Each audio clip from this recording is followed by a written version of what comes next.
இரண்டாவதாக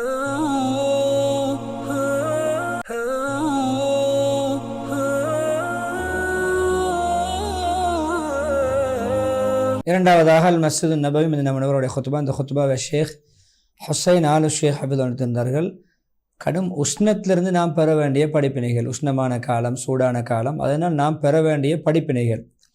ஹம்து ஸலவா தக்வாவுடைய வசியத்துக்கு பின்னால் முஸ்லீம்களே ஒரு மனிதனுக்கு பல வாழ்நாளிலே பல அல்லாஹ்வுடைய அத்தாட்சிகள், அல்லாஹ் தன்னுடைய படைப்பினங்களில் வெளிப்படுத்தக்கூடிய அத்தாட்சிகள் கடந்து செல்கின்றன. எந்த அளவு என்று சொன்னால் அதை படிப்பினையாக எடுத்துக்கொள்ள வேண்டும்.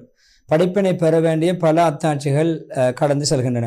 இது ஒரு அதாவது கோடை காலம், நம்முடைய இந்த காலம் மிக உஷ்ணமாக கடும் சூடாக நம்மை கடந்து சென்று கொண்டிருக்கிறது. எந்த அளவுன்னு சொன்னால் மக்கள் தன்னால் முடியுமான பல்வேறுபட்ட காரணிகளை கையாண்டு, வழிமுறைகளை கையாண்டு உஷ்ணத்திலிருந்து தப்பிக்கொள்ள வேண்டும், தவிந்து கொள்ள வேண்டும் என்று, அவருடைய காரம் அகோரத்திலிருந்து பாதுகாத்து கொள்ள வேண்டும் என்று பல ஏற்பாடுகளை, பல சாதனங்களை பயன்படுத்துகின்ற காலம். இந்த அலையக்கூடிய துனியாவிலே அவர்கள் உஷ்ணத்திலிருந்து தப்பிப்பதற்காக பல வழிகளிலே முயற்சி செய்து கொண்டிருக்கிறார்கள்.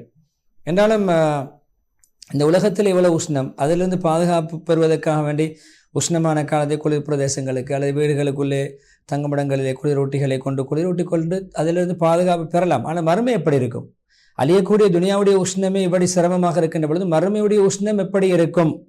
அது இரண்டு முடிவுகள் தான். ஒன்று சொர்க்கத்தின் பக்கம் அல்லது நரகத்தின் பக்கம். இரண்டை தவிர வேறொரு இடம் கிடையாது. எனவே சொர்க்கமா நரகமா என்ற அந்த கொழுந்து விட்டறி நரகமா அல்லது எப்பொழுதுமே அழியாத சுவர்க்கமா என்ற இரண்டு இடங்கள் தான் மக்கள் தங்குகின்ற இடம்.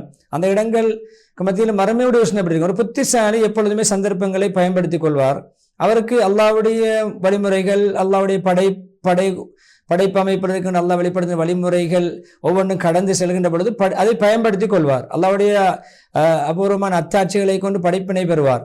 எப்பொழுதுமே மறுமையிலே உண்மையான வெகுமதி கிடைக்கிற நாளுக்காக வேண்டி அவர் தயாராகுவார், மறுமைக்கான தயாராகுவார். இறைவனை திருப்திப்படுத்துகின்ற அமல்கள் மூலமும் அப்படி அவர் தயாராகின்ற பொழுதோ, இறைவனை திருப்திப்படுத்த எத்தனைக்கின்ற பொழுதோ அது அவருடைய நிரந்தர வெற்றிக்கு காரணமாக அமையும், நிரந்தரமான ஜெயம் பெறுவார்.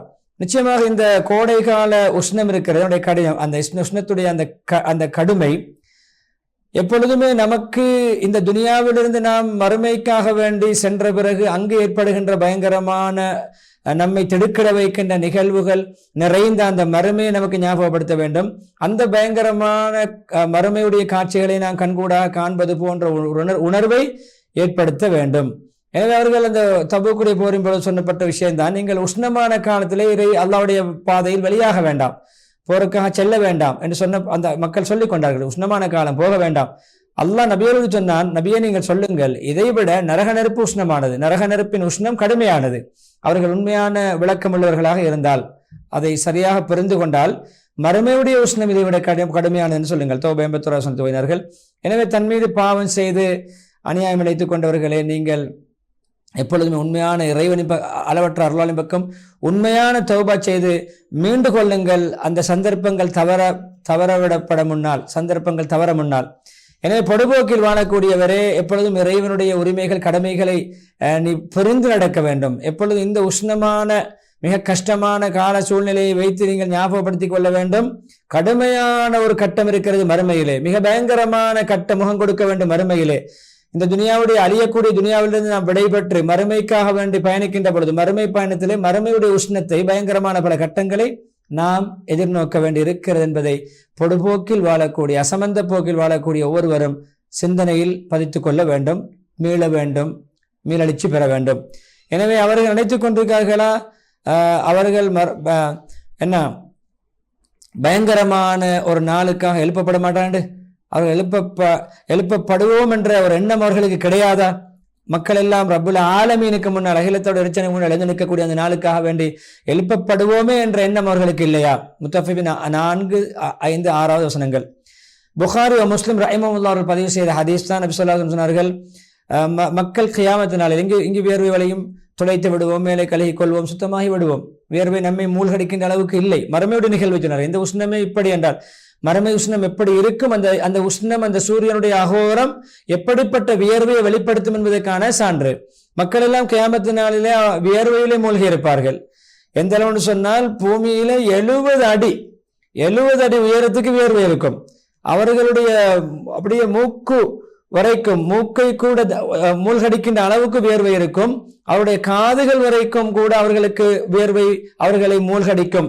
இன்னும் ஒரு முஸ்லிம் இமாமுடைய ரிவாயத்தில் வந்திருக்கிற ஹதீஸ், அதாவது மக்கள் அவருடைய அமல்களுக்கு தக்கவாறு, நல்ல அமல்கள் பாவங்களுக்கு தக்கவாறு வியர்வையிலே மூழ்கி இருப்பார்கள். சிலருடைய வியர்வை கரண்டை கால் வரைக்கும், சிலருடைய வியர்வை முழங்கால் வரைக்கும், சிலருடைய வியர்வை இடுப்பு வரைக்கும், இன்னும் சிலருடைய முழுமையாக வியர்வை அப்படியே தாட்டிக்கொள்ளும், மூழ்கடிக்கும்.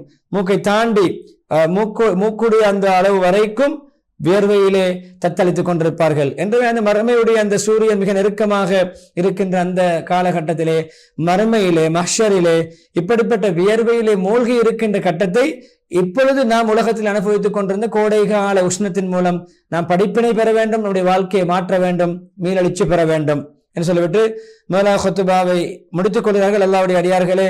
எனவே பொதுவாக வெற்றி என்பது கடமைகளை நிறைவேற்றி பேணுதலாக இருப்பவருக்குத்தான். அதே போன்று ஈடேற்றம் என்பது இறைவனுக்கு முன்னால் நிற்க வேண்டும், விசாரிக்கப்படுவேன், கேள்விகளை கேட்கப்படுவேன் என்ற அச்சமுள்ளவருக்குத்தான் ஈடேற்றம், வெற்றி, சுபீட்சம்.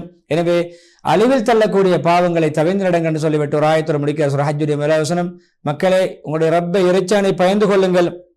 நிச்சயமாக கியாமத்து நாளுடைய அந்த அதிர்ச்சி இருக்கிறது, கியாமத்து நாளுடைய அந்த சுழற்சி அதிர்ச்சி அது மிக பயங்கரமாக இருக்கும், பயங்கரமான விடயம் என்று சொல்லி முதலாவது ஹுத்பாவை ஸலவாத் சொல்லி, அதாவது இஸ்திக்பார் செய்து துஆவோடு முடித்துவிட்டு இரண்டாவது ஹுத்பாவை ஹம்து ஸலவாத் தக்வாவோடு வசதிக்கு முன்னால், மக்களே இந்த துனியாவுடைய உஷ்ணத்தை கொண்டு பெரும் நரகத்துடைய உஷ்ணத்தை நீங்கள் கொஞ்சம் சிந்தித்து பார்க்க வேண்டும். அப்படி மிக எச்சரிக்கையாக வாழ்க்கையை அமைத்து நல்ல அமல்களை கூட்டிக் கொள்ள வேண்டும். நல்ல அமல்கள் செய்து அல்லாஹ் தண்டனை பாவங்களை மறுமை தண்டனை தவிர்த்து கொள்ள வேண்டும், நரகத்தை பயந்து கொள்ள வேண்டும். அல்லாஹ்வை கோபப்படுத்தக்கூடிய விடயங்களை விட்டு ஒதுங்கி தூரமாகி கொள்ள வேண்டும். அபூ ஹுரைரா ரலியல்லாஹு அறிவிக்கிறார்கள், நபி ஸல்லல்லாஹு அலைஹி வஸல்லம் சொன்னார்கள், கடும் உஷ்ணம் ஏற்பட்டால் தொழுகையை கொஞ்சம் குளிரான நேரத்தில் தொழுங்கள். அதாவது கட்டும் உஷ்ணமாக இருக்கின்ற பொழுது, லுஹர் தொழுகை போன்ற தொழுகைகளை கட்டும் உஷ்ணமாக இருக்கின்ற பொழுது தொழாமல் கொஞ்சம் தாமதித்து தொழுங்கள், கொஞ்சம் அந்த உஷ்ணம் தணிந்த பிறகு தொழுங்கள். அதாவது லுஹருடைய தொழுகை தான் நபி அவர்கள் நாடியது. மேலும் சொல்கிறார்கள், அதை காரணம் சொல்கிறார்கள், அந்த தொழுகை கொஞ்சம் உஷ்ணம் தணிந்து தொலை சொல்லிவிட்டு, நிச்சயமாக அந்த கடும் உஷ்ணம் இருக்கிறது, உஷ்ணத்தின் அகோரம், அது நரகத்துடைய கொதிப்பிலிருந்து, நரகத்துடைய அகோரத்திலிருந்து வெளிப்படக்கூடியது. நரகம் இறைவனிடம் முறையிட்டதாம், என்னுடைய இரட்சகனே, என்னில் சில பகுதி இன்னும் சில பகுதியை தின்று விட்டது. என்னிலே உள்ள நரகத்தின் சில பகுதி இன்னும் சில பகுதிகளை தின்று விட்டது. அப்ப அல்லாஹ் சுப்ஹானஹு வ தஆலா அதுக்கு 2 மூச்சுக்கள் விடுமாறு ஏவினானாம். 2 மூச்சுக்கள் விடுமாறு, ஒன்று மாரி காலத்திலே, இன்னும் ஒரு மூச்சு கோடை காலத்திலே. அதுதான் இந்த உஷ்ண காலத்தில் நீங்கள் அனுபவிக்கின்ற அடைகின்ற உஷ்ணம். அந்த கோடை காலத்தில் நரகம் விடுகின்ற ஒரு பெருமூச்சு தான் அது.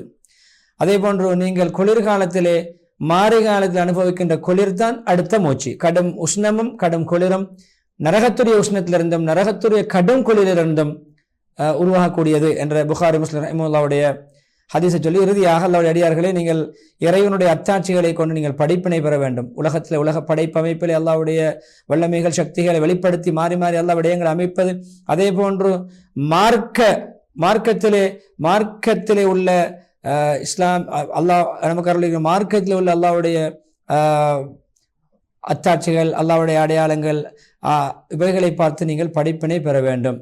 எனவே யார் படிப்பினை பெற்று தன்னுடைய வாழ்க்கையிலே புத்துணர்ச்சி பெற்று அல்லாஹ்வுக்கு அடிபணிந்து அல்லாஹ்வுடைய கட்டளை கட்டுப்பட்டு தக்வாவோடு வாழ்வாரோ, அல்லாஹ்வுடைய கிருபையினால் அவர் எப்பொழுதுமே நிலையான வெற்றியில் வாழ்வார். நிலையான வெற்றியில், மகத்தான வெற்றியிலே அவர் வாழ்வார். அப்படியான நிலையான மகத்தான வெற்றி அடைவதற்கு தக்வா தேவை. அல்லாஹ்வுடைய கட்டளைக்கு அடிபணிய வேண்டும். ஒவ்வொரு அல்லாஹ்வுடைய படைப்புகளிலே ஏற்படுகின்ற அத்தாட்சிகள், அதே போன்று மார்க்கத்தில் அல்லாஹ் கூறியிருக்கின்ற, குர்ஆனில் கூறியிருக்கின்ற விடயங்கள், அத்தாட்சிகள், ஆயாத்துகள், வசனங்களை பார்த்து படிப்பினை பெற வேண்டும் என்று சொல்லி நீங்கள் எல்லாம் அல்லாஹ்வின் பக்கம் மீட்டப்படக்கூடிய அந்த நாளை பயந்து கொள்ளுங்கள், மறுமை நாளை. பின் ஒவ்வொரு ஆத்மாவும் தான் செய்த செயல்களுக்கு ஏற்ற கூலிகள் அவைகளுக்கு வழங்கப்படும், அவைகளுக்கு அந்த அநியாயம் செய்யப்பட மாட்டாது. பக்ரா 280 வசனத்தை ஓதி ஸலவாத் சொல்லி நின்ற துஆ பிரார்த்தனையோடு தன்னுடைய ஹுத்பாவை ஷேக் ஹுசைன் ஆலு ஷேக் ஹஃபிஸ் அவர்கள் முடித்துக் கொள்கிறார்கள். விளம்பர இடைவெளி தொடர்ந்து மஸ்ஜித் அக்ஸாவுடைய ஹுத்பாவை இன்ஷா அல்லாஹ் நாம் பார்க்கலாம்.